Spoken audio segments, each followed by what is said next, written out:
How should the court rule on these motions? A man entered a tavern in an obviously intoxicated condition, was refused service, and was ordered to leave and escorted out. Just after leaving the tavern, the man staggered across the road toward a liquor store. As he was crossing the road, the man was struck by a car and severely injured. The man sued the tavern for his personal injuries. At trial, the evidence established the facts as set out above.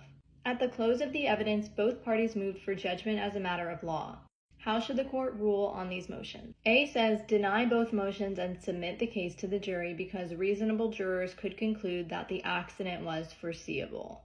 A doesn't sound horrible, but I feel like there could be something more specific. B says deny both motions and submit the case to the jury because a tavern is a place of public accommodation. Public accommodation, I don't know about B. He says grant the tavern's motion because there's no evidence that the tavern breached a duty to the man. That sounds more on point because for torts, you have duty, breach, causation, damages. It looks like tavern refused him service and then ordered him to leave and escorted him out. So they did everything they needed to do, so they're good. D says grant the man's motion because it is undisputed that by being ejected from the tavern, the man was put at risk. I just don't agree with that.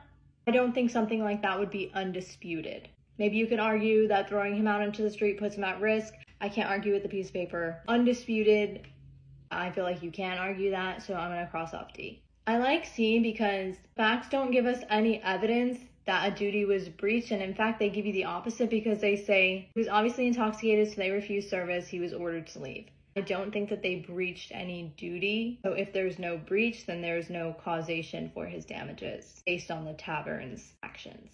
So we're going to go with C. The answer is C.